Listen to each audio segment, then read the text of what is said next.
Puji Tuhan, Bapak Ibu Saudara, kita kembali berkumpul di dalam ibadah online. Dan pada hari ini kita akan mempersiapkan diri kita untuk menghadapi perjamuan kudus. Mari kita persiapkan hati kita supaya kita sungguh-sungguh dilawat dan dijamah oleh Tuhan. Kita akan berdoa terlebih dahulu untuk membuka ibadah pada pagi hari ini. Bapak, kami mengucapkan syukur pada pagi hari ini supaya Engkau terus bekerja di dalam kehidupan kami. Di tengah-tengah masa yang berat dan sukar, kami tetap mau datang kepadamu. Kami memberikan seluruh kehidupan kami ke dalam tangan-Mu, agar pengurapan-Mu turun di tengah-tengah kami yang melayani dan kami yang bersama-sama beribadah di rumah kami masing-masing. Tuhan, Engkau akan bekerja melalui kedua unsur yang akan kami nikmati pada hari ini, dan biarlah Tuhan yang akan ditinggikan, dipermuliakan di dalam kehidupan kami. Terima kasih Tuhan Yesus. Kami berdoa mengucapkan syukur untuk berkat-Mu. Di dalam nama Tuhan Yesus kami berdoa. Amin. Mari kita berdiri bersama-sama Bapak Ibu Saudara. Kita akan membacakan pengakuan iman Gereja Sidang Jemaat Allah. Kami percaya bahwa yang pertama, Alkitab adalah firman Allah yang diilhamkan dan tanpa salah, satu-satunya kaidah yang mutlak dan berwenang bagi iman dan perilaku manusia. Kedua, Allah adalah Esa, hadir secara kekal dalam tiga oknum, Allah Bapa, Allah Putra, dan Allah Roh Kudus. Tiga, Tuhan Yesus Kristus. A, ilahi adanya. B, lahir dari seorang anak darah. C, hidup tanpa dosa. D, melakukan mujizat-mujizat. E, menebus manusia yang berdosa melalui kematiannya. F, bangkit secara badani. G, naik ke surga dan dimuliakan di sebelah kanan Allah Bapa. H, akan datang kembali ke bumi dalam kuasa dan kemuliaan untuk memerintah dalam kerajaan 1000 tahun. 4. Oleh pelanggaran satu orang, Adam, dosa telah masuk ke dalam dunia, dan maut oleh sebab dosa. Demikianlah maut telah menimpa semua orang, karena semua orang telah berbuat dosa. Kelima, keampunan dan penyucian dari dosa hanyalah melalui pertobatan dan iman kepada kuasa penyucian darah Kristus. Keenam, pembaharuan yang dikerjakan oleh Roh Kudus mutlak perlu bagi keselamatan seseorang. Ketujuh, karya penebusan Kristus di atas salib menyediakan kesembuhan bagi tubuh manusia melalui doa dan iman. Kedelapan, pengudusan dikerjakan oleh Roh Kudus yang mendiami orang percaya. 9, baptisan Roh Kudus menurut Kisah Para Rasul 2 ayat 4 dikaruniakan kepada orang beriman yang memohon kepada Allah. 10. Pengangkatan gereja pada waktu kedatangan Kristus di awan-awan merupakan pengharapan yang bahagia bagi orang-orang percaya. 11. Kebangkitan tubuh bagi orang-orang percaya maupun yang tidak percaya. Yang pertama untuk menerima hidup yang kekal, dan yang kedua untuk menerima hukuman yang kekal. Visi jemaat yang memiliki kerohanian yang berkualitas untuk melaksanakan amanat agung menjelang kedatangan Yesus Kristus. Misi membentuk sebuah jemaat sebagai murid Kristus yang sejati, terlibat secara aktif melayani dan menjangkau jiwa. Mari tetap berdiri Bapak Ibu Saudara. Kita akan menyanyikan pujian dengan sungguh-sungguh Tuhan yang mulia, Tuhan yang besar. Haleluya. Tuhan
Bapak Ibu saudara-saudaraku yang dikasihi Tuhan, keluarga besar GCF Frata, dimanapun saudara berada hari ini.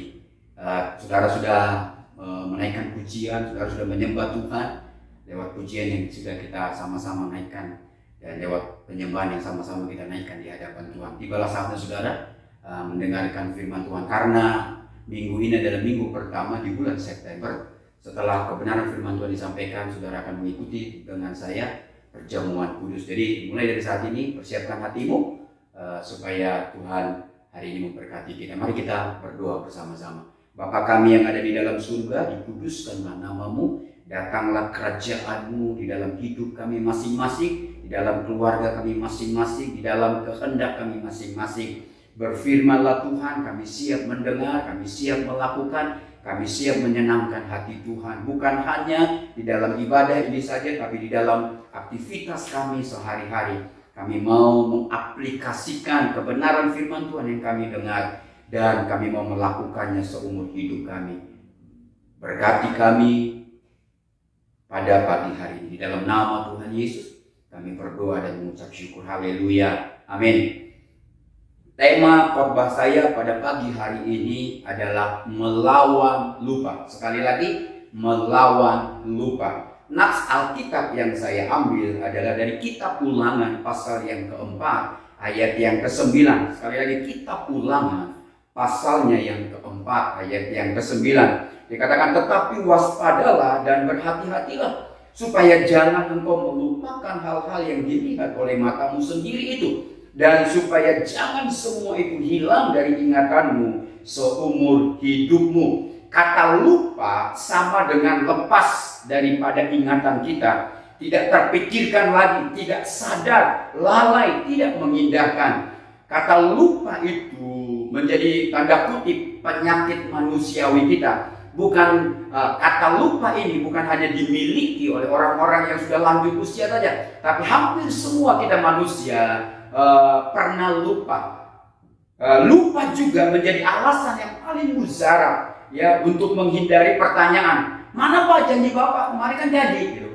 Contohnya ketika saya mengatakan, oh besok saya akan membawakan oleh-oleh buat saudara, tapi tiba-tiba besok saya datang berjumpa dengan mereka nagih janji saya pasti kalau saya tidak bawa, alasan yang paling dahsyat untuk menjawabnya adalah, waduh Bapak lupa hari ini, gitu kan? Itu. Tetapi kalau saudara melihat ada hal-hal yang Alkitab ajarkan, ada hal-hal yang memang perlu kita lupakan, ada hal-hal yang tidak boleh dan terus-menerus harus kita ingat. Kita harus melawan lupa kita. Tapi saya mau beritahukan, karena ini bukan bagian dari khotbah saya, hal-hal yang harus dilupakan adalah lupakan semua kebaikan orang, yang lupakan kebaikan kita pada orang lain. Kalau kita sudah pernah berbuat baik kepada orang lain, Alkitab katakan lupakan. Jangan ingat-ingat apa yang pernah kau lakukan, kebaikanmu kepada orang lain. Yang kedua, kita lupakan apa? Masa lalu kita. Semua kita punya masa lalu, tapi Alkitab mengatakan apa yang ada di belakangku, itu kita lupakan. Masa lalu kita lupakan. Yang kedua, apa yang kita lupakan? Semua kejahatan orang lain yang pernah dia lakukan kepada saudara dan saya. Jadi saudara, kejahatan mereka, mungkin nama baikmu dirusak oleh mereka, mereka menghina engkau dan lain sebagainya. Lupakan. Yang ketiga atau yang keempat, kita lupakan segala kegagalan-kegagalan kita. Kalau kita nggak lupakan, kegagalan-kegagalan itu akan terus menarik kaki kita untuk tidak bisa berlari untuk masa depan. Yang lain harus kita lupakan apa? Segala dosa yang telah diampuni oleh Tuhan. Kalau Tuhan sudah mengampuni dosa masa lalu kita, dosa kita hari ini sudah diampuni, jangan ingat-ingat lagi. Karena Tuhan sudah melupakan, mengapa saudara harus mengingatnya? Ingat baik-baik, Tuhan hanya melupakan masa lalu kita, tetapi Dia tidak pernah melupakan akan masa depan kita. Dia tidak akan pernah melupakan nama kita. Dia juga tidak akan pernah melupakan keadaan kita, kondisi hidup kita, khususnya di masa-masa sulit ini. Jadi saudara-saudaraku, dengarkan ini baik-baik. Tetapi ada juga hal-hal yang harus kita ingat. Tidak boleh dilupakan, nggak boleh pura-pura tidak diingat, saudara-saudara. Apa itu? Musa mengatakan di dalam kitabnya atau tulisannya, kitab Ulangan pasal 4 ayat yang ke-9, orang-orang Israel diingatkan kembali, coba dibuat mereka untuk tidak melupakan apa? Melupakan segala kebaikan Tuhan, melupakan segala pertolongan Tuhan. Melupakan apa? Tidak boleh melupakan mujizat, berkat, segala hal-hal yang sudah Tuhan lakukan di dalam hidup mereka. Oleh karena itu dalam kitab Ulangan pasal 4 ayat 9, Musa menasihati bangsa Israel agar tidak melupakan hal-hal yang pernah mereka lihat, yang pernah mereka alami, yang pernah mereka rasakan bersama dengan Tuhan. Musa menasihati apa yang perlu mereka ingat sepanjang hidup mereka, untuk anak-anak cucu mereka, dan sepanjang orang Israel ada, saudara. Apa yang tidak boleh dilupakan oleh mereka? Musa menasihati bangsa itu agar jangan melupakan segala pertolongan Tuhan, perbuatan Tuhan, mujizat Tuhan, kemuliaan Tuhan, kuasa Tuhan saat Tuhan ingin membebaskan bangsa ini dari perbudakan di tanah Mesir. Ada 10 tulah yang Tuhan nyatakan. Untuk apa? Untuk membebaskan bangsa Israel dari tangan orang-orang Mesir. Musa juga mengingatkan agar bangsa Israel jangan melupakan segala kebaikan Tuhan, segala penyertaan Tuhan, segala pemeliharaan Tuhan pada saat bangsa Israel mengembara di padang gurun selama 40 tahun. Selama 40 tahun Allah menjaga mereka dari dinginnya malam saat mereka di padang gurun, dari teriknya matahari selama di padang gurun, dari segala rasa lapar, rasa haus dari bangsa-bangsa lain yang ingin menghancurkan mereka.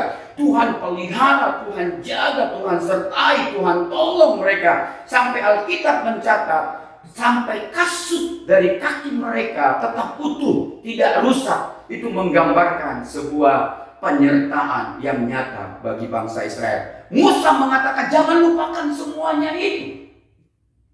Mari kita belajar dari Daud.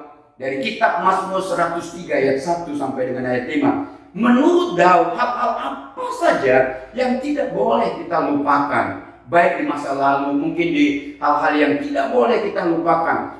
Dengar ini baik-baik, di Mazmur 103 ayat 1 sampai 5 dikatakan, dari Daud, pujilah Tuhan hai jiwaku, pujilah namanya yang kudus hai segenap batinku. Pujilah Tuhan hai jiwaku, dan janganlah melupakan segala kebaikannya.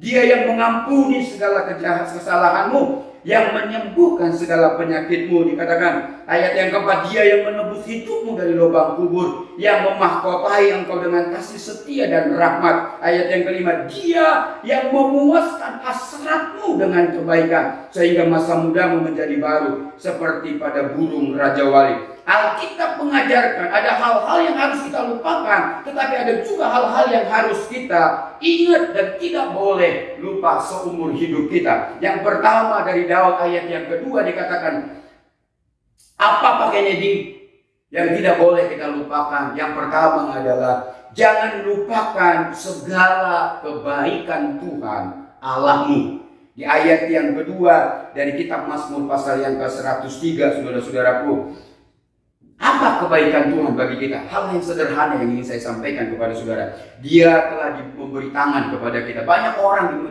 di sekeliling saudara mungkin tidak punya tangan. Dia beri kita mata, dia beri kita kaki, dia beri kita oksigen, dia beri kita kesehatan, dia beri kita paru-paru, dia beri kita ginjal, dia beri kita jantung. Itu semuanya kebaikan Tuhan buat kita. Kalau kita mau daftarkan kebaikan Tuhan Allah buat kita, tidak akan pernah habis daftarnya, saudara-saudara. Kalau kita mau membahas kebaikan Tuhan Allah buat kita, tidak akan pernah kita habis untuk membahasnya.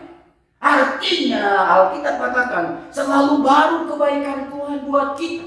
Dan itu Alkitab dorong kita tidak boleh melupakan segala kebaikan Tuhan. Yang kedua dikatakan, ia telah mengampuni kesalahan kita. Di ayat yang ketiga bagian A dikatakan, Tuhan telah mengampuni segala kesalahan kita. Jangan lupakan itu. Semua ini telah dibereskan oleh Tuhan di atas kayu salib dengan jalan menjadi dosa bagi kita, sebagaimana diberitakan oleh Paulus di dalam 2 Korintus pasal yang kelima ayat 21. Jadi kita menerima pengampunan berarti kita menerima pemenuhan atas kebutuhan kita yang terbesar. Kebutuhan manusia yang terbesar adalah mendapatkan pengampunan. dari dosa-dosanya. Karena manusia tidak dapat membereskan dosanya sendiri. Sekalipun saudara orang kaya, sangat kaya, saudara tidak bisa mengatakan kepada Tuhan, Tuhan, setengah bahkan seluruh uangku boleh tidak menghapus dosaku. Tidak bisa, saudara-saudara. Alkitab mengatakan hanya dengan darah Yesus kita menerima pengampunannya. Kalau saudara tidak boleh melupakan pengampunan yang Tuhan sudah nyatakan. Pengampunan juga merupakan kebutuhan kita yang terus menerus. Walaupun dosa-dosa kita sudah dibereskan di atas kayu salib oleh Tuhan Yesus, bukan berarti kita sudah kebal terhadap dosa. Mungkin hari ini kita diampuni sama Tuhan, besok kita bisa melakukan dosa yang lain. Atau besok kita diampuni oleh Tuhan, bisa kita lusa melakukan dosa yang lain. Tapi Tuhan, Alkitab katakan 1 Yohanes pasal yang ke-9, Tuhan katakan dia tetap memberikan pengampunan buat kita. Kalau hari ini kau diampuni oleh Tuhan, harusnya kau jangan lupakan bahwa itu adalah sebuah kebaikan Tuhan. Jangan lupa saudara, segala kebaikan Tuhan telah dinyatakan di dalam hidupmu. Kita membutuhkan pengampunan setiap saat. Tidak ada seorang pun yang terlalu angkuh untuk tidak membutuhkan pengampunan. 1 Yohanes 1 ayat 8 dan 10. Itu jelas, itulah sebabnya di tempat lain Daud berkata, saudara, berbahagialah orang yang diampuni pelanggaran-pelanggarannya dan ditutupi dosa-dosanya. Yang kedua yang tidak boleh saudara lupakan adalah Tuhan sudah mengampunimu dan dia mati di atas kayu salib supaya saudara dapat menerima pengampunan dari dia. Ini alasan yang lain mengapa kita selalu bersyukur, memuji dan menyembah Tuhan. Ini alasan buat engkau tidak melupakan segala kebaikan dan pengorbanan Tuhan di dalam hidupmu. Yang ketiga, apa yang tidak boleh kita lupakan? Yang pertama tadi segala kebaikan Tuhan. Yang kedua, dia telah mengampuni kita. Yang ketiga, dia telah menyelamatkan kita dari kebinasaan. Ayat yang keempat dari Mazmur pasal yang ketiga. Lubang kubur adalah akhir dari perjalanan hidup manusia di dunia ini. Ini menunjukkan bahwa kita fana. Ini menunjukkan kita tidak berdaya. Untuk kita mengatakan, Tuhan, aku mau hidup 1000 tahun lagi. Aku mau hidup 100 tahun lagi. Aku mau hidup 80 tahun. Itu bukan ditentukan olehmu. Kalau kau hidup 100 tahun ke depan, itu karena kebaikan Tuhan. Dan Tuhan katakan itu tidak boleh dilupakan oleh kita. Kematian merupakan musuh yang paling menakutkan. Musuh yang tak terkalahkan. Baik di masa lampau, baik di masa sekarang. Tetapi puji Tuhan saudara-saudaraku, tidak peduli sehebat apa teknologi medis kita di masa sekarang, penemuan obat-obat yang membuat saudara kebal terhadap kematian, kebal terhadap sakit penyakit, tetapi ingat kematian akan tetap datang cepat ataupun lambat di dalam hidup kita. Kita bisa mati kapan saja, tetapi kasih karunia dan rahmat Allah telah menyelamatkan kita dari kebinasaan untuk selama-lamanya. Kematian bukanlah seharusnya bagi kita hal yang menakutkan. Karena kematian hanya perpindahan dari dunia ke surga. Ketika saya mati, saudara tahu dengan saudara, pasti dong tahu. Dan saya mau beritahukan kepada saudara, kematian saya di bumi ini hanya perpindahan dari bumi ke tempat saya yang sesungguhnya. Karena kita ini musafir di bumi ini. Tempat kita bukan selama-lamanya di bumi. Tapi kalau Tuhan ketika saya mati dan dia pindahkan ke surga, itu anugerah, itu kebaikan Tuhan. Jangan lupakan itu. Karena Tuhan sudah membuatnya sangat indah buat kita. Dan tidak ada sengat maut yang ditakutkan oleh orang-orang yang di dalam Yesus Kristus. Karena sengat maut sudah dikalahkan di dalam Yesus. 1 Korintus pasal 15 ayat 55 sampai dengan 57. Tidak ada sengat maut lagi yang perlu ditakutkan oleh orang-orang yang ada di dalam Yesus. Bukankah ini anugerah buat kita? Bukankah ini patut kita syukuri? Sama seperti Musa katakan, kalau engkau sudah terima itu semuanya, engkau sudah mengalami itu semuanya, jangan lupakan kebaikan Tuhan. Sekalipun engkau menghadapi persoalan dan kesulitan di masa depan. Yang keempat, saudara-saudaraku, Ia telah memuaskan hasrat kita dengan kebaikan di ayat yang kelima. Tuhan menuntun kita, menuntun saudara senantiasa dan akan memuaskan hatimu di tanah yang kering. Itu sudah dilakukan oleh Allah kepada bangsa Israel. Ketika bangsa Israel berjalan mengarungi padang gurun selama 40 hari, selama 40 tahun, saudara-saudara, itu bukanlah waktu yang pendek. Tetapi ketika mereka ada di padang gurun, Tuhan tidak pernah melupakan mereka. Selalu mereka dipuaskan oleh Allah. Mereka butuh makan, Tuhan sediakan makan. Mereka butuh air, Tuhan sediakan air. Mereka butuh perlindungan, Tuhan sediakan perlindungan. Mereka butuh mujizat, Tuhan sediakan mujizat. Mereka butuh pertolongan Tuhan, Tuhan sediakan pertolongan. Oleh sebab itu, saudara-saudaraku, jangan lupakan kalau Tuhan telah memuaskan hasrat kita dengan segala kebaikannya.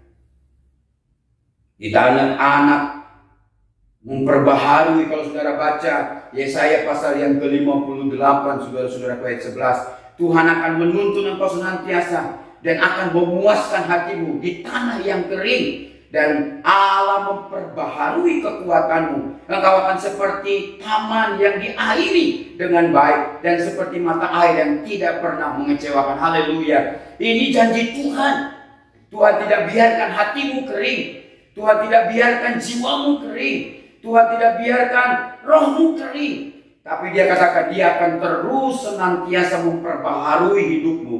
Dia akan seperti air dari taman untuk mengairi hatimu, mengairi hidupmu, mengairi rohmu, mengairi jiwamu. Seperti mata air yang tidak pernah mengecewakan. Saudara-saudaraku, dengarkan ini baik-baik. Kebaikan membuat manusia bahagia. Kebaikan Tuhan membuat manusia merasa terpuaskan, saudara-saudaraku. Kebaikan Tuhan membuat kita merasa dipulihkan oleh Tuhan. Semua sumber kebaikan yang kita terima, kita cari, itu bersumber dari Tuhan. Kita dapat lakukan kebaikan Tuhan itu karena Dia. Kalau kita arahkan segala kebaikan Tuhan, harusnya menjadi kemuliaan bagi Tuhan. Sumber kebaikan dari Tuhan, kita nikmati, itu juga karena dari Tuhan. Kalau kita berikan kepada orang lain, kita bagikan kebaikan Tuhan kepada orang lain, itu seharusnya untuk kemuliaan nama Tuhan. Oleh sebab itu, saudara-saudaraku yang dicintai, yang dikasihi Tuhan, dengarkan ini baik-baik, bahwa 4 hal inilah yang akan menjadi alasan bagi Musa untuk mengingatkan bangsa Israel yang kadang sama seperti kita, melupakan kebaikan-kebaikan Tuhan. Apa masalahmu? Apa kondisi hidupmu, saudara-saudaraku? Ingat, janji Tuhan tidak pernah berubah. Dia tetap merancangkan masa depan, sekalipun engkau mengatakan tidak punya masa depan. Tuhan tetap merancangkan hidup yang terbaik buatmu, sekalipun engkau berkata bahwa hidup hari ini bukanlah yang terbaik. Tuhan menyediakan segala sesuatu yang terbaik, bukan hari ini saja, besok, lusa, sampai selama-lamanya. Bahkan Dia garansi, Dia pastikan yang diterima oleh tanganmu hari ini, besok dan lusa, sampai selama-lamanya adalah yang terbaik dan selalu baru setiap hari. Kalau Tuhan sudah menolong engkau kemarin, jangan lupakan itu. Kalau engkau sudah menerima mujizat dari Tuhan, jangan lupakan itu. Kalau Tuhan sudah memberkati hidupmu, memberkati rumah tanggamu, memberkati anak-anakmu, jangan lupakan itu. Kalau Tuhan sudah menolong seluruh usaha dan bisnismu, jangan lupakan itu. Kalau Tuhan hari ini tetap membuat engkau mendapatkan gaji, jangan lupakan itu karena kebaikan Tuhan. Kalau engkau hari ini tetap sehat, jangan lupakan itu karena kebaikan Tuhan. Kalau hari ini engkau bisa menghirup nafas, udara yang segar, itu semua juga karena kebaikan Tuhan. Kalau hari ini engkau bisa melakukan aktivitas-aktivitasmu, itu juga semua karena kebaikan Tuhan. Musa katakan, jangan lupakan itu. Jangan lupakan pertolongan Tuhan. Jangan lupakan segala kebaikan Tuhan. Ini saatnya saudara merenungkan semua kebaikan Tuhan. Mazmur 90 itu katakan, ajar aku menghitung hari-hariku sedemikian rupa. Ajari aku Tuhan Tuhan, betapa lebih banyak kebaikan Tuhan dalam hidupku di hari-hariku daripada kemalahan. Ajar kita menghitung kebaikan-kebaikan Tuhan, walaupun tidak terhitung, saudara-saudara. Ini waktunya kita datang kepada Tuhan. Ini waktunya kita bersyukur kepada Tuhan atas segala kebaikannya. Oleh sebab itu, saudara-saudaraku, mari kita persiapkan hati kita untuk masuk dalam perjamuan kudus. Sebelum saudara masuk dalam perjamuan kudus, saya mau kita terlebih dahulu persiapkan semua unsur-unsur dari perjamuan kudus yang sudah dibagikan oleh gereja, baik roti yang melambangkan tubuh Tuhan maupun cawan Tuhan yang sudah ada di tangan saudara. Bagikan, setelah itu kita mari berdoa sekali lagi. Bapa di dalam surga, kami sudah mendengarkan firman-Mu. Sama seperti Musa mengajak orang Israel untuk tidak melupakan segala kebaikan, segala apa yang dilihat oleh mata mereka, dirasakan oleh mereka, dialami oleh mereka. Begitu juga Raja Daud menginginkan kami supaya kami tidak melupakan segala kebaikan Tuhan, pengampunan yang Tuhan sudah beri kepada kami, anugerah yang sudah Tuhan beri, berkat-berkat yang sudah Tuhan beri, kepuasan hati dan jiwa yang Tuhan beri kepada kami, perlindungan yang nyata setiap hari bagi kami. Kami tidak boleh melupakannya, karena itu bersumber dari Tuhan. Oleh sebab itu, Bapa di dalam surga, sekali lagi kami akan masuk dalam perjamuan kudus. Sekali lagi biarkan kami mendapatkan berkat dari perjamuan ini. Semua umat-Mu yang hari ini bersama-sama di dalam ibadah, tidak ada yang tidak diberkati, dijamah oleh Tuhan.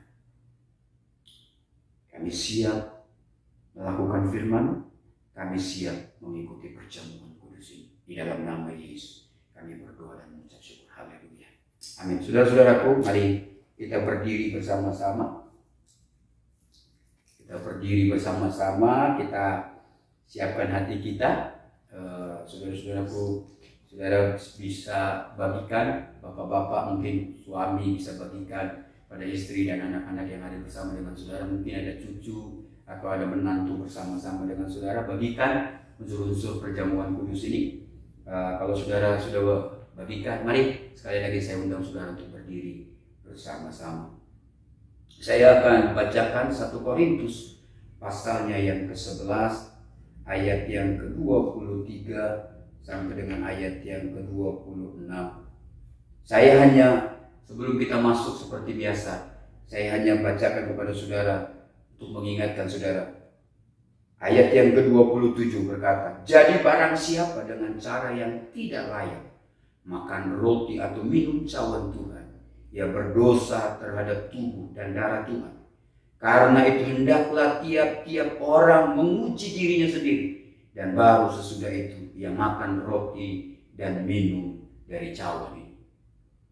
Persiapkan hatimu, pastikan bahwa engkau layak untuk masuk dalam perjamuan kudus ini. Angkatlah rotimu di hadapan Tuhan.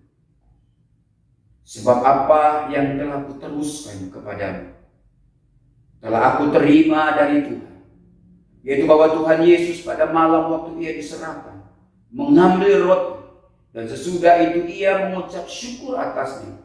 Ia memecah-mecahkannya dan berkata, inilah tubuhku yang diserahkan bagi kamu. Perbuatlah ini menjadi peringatan akan aku. Mari kita memakannya di dalam nama Tuhan Yesus Kristus.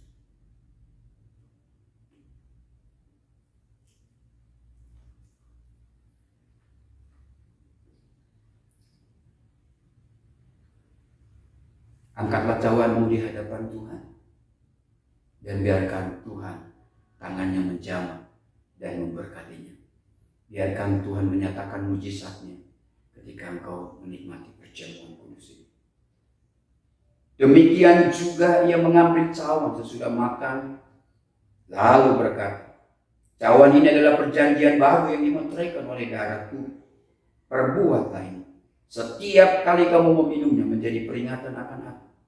Sebab setiap kali kamu makan roti ini dan minum cawan ini, kamu memberitakan kematian Tuhan sampai Ia datang. Mari kita meminumnya di dalam nama Tuhan Yesus Kristus.